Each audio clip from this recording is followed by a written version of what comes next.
And this takes years really to observe and to contemplate and really just really be aware that these archetypes keep reemerging. This predates all this technology, DARPA, NSA, et cetera, et cetera. Like there's this persistent notion that all of this is just voice to skull. All of this is just mind control inspired by humans. But people have been hearing voices. People have been getting visions. People have been having abductions and taken to other realms and underground, et cetera, et cetera. I mean, it's in the lore of just about every culture in the world. So going back countless millennia. So this is not a new thing. So just to finish that point, and then please continue. They may not have had, at least overtly, the technological means to scan people, to track people, to divine, if you will, their genetic heritage, but they certainly had the occultic means, if you will, the supernatural means, if you will, to do so. Yeah, absolutely.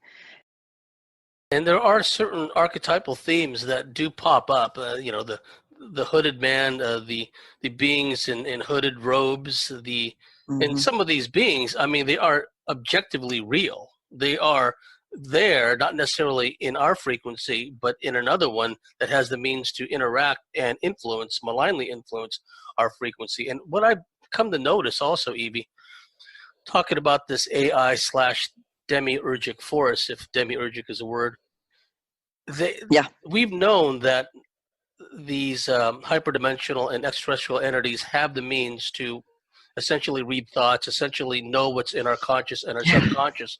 And what's been going on is when people have a certain preoccupation, a worrying preoccupation in any facet of their life, take your pick, what this demiurgic AI force seems to do is it hacks their dream, and whatever they're worried about at that particular time, and there's a strong emotional component to it, they will just hijack the dream and they will just hammer you. And so let's say an abduction was going to take place and they were entering into her dream state, and her, quote, her soul became aware, and then it forced her to wake up to stop the abduction. And she mentions this in the article, in the interview, that one way to stop the abduction is you wake it up before they latch into that consciousness so they can't abduct you, or even in this uploaded reality or whatever they're doing. So she realized that she would have these repetitive waking up, but part of that waking up process actually stopped the lucid awareness from observing the entire thing from, let's say, from start to finish. It would actually stop the awareness process by forcing an awakening or a bright flash of white light. So this actually is very archetypically significant in terms of how our consciousness is being manipulated through programming. Even if you keep a dream journal and you start to just observe how you're feeling and what's going on in your everyday life, the kinds of patterns that repeat themselves, the relationships, the feelings you get, and all these things, how you start to recognize even like the handling phenomena, what we're calling some of the targeting / handling, when you know you've had experiences and you know you're being manipulated. You could feel it, you know it, right?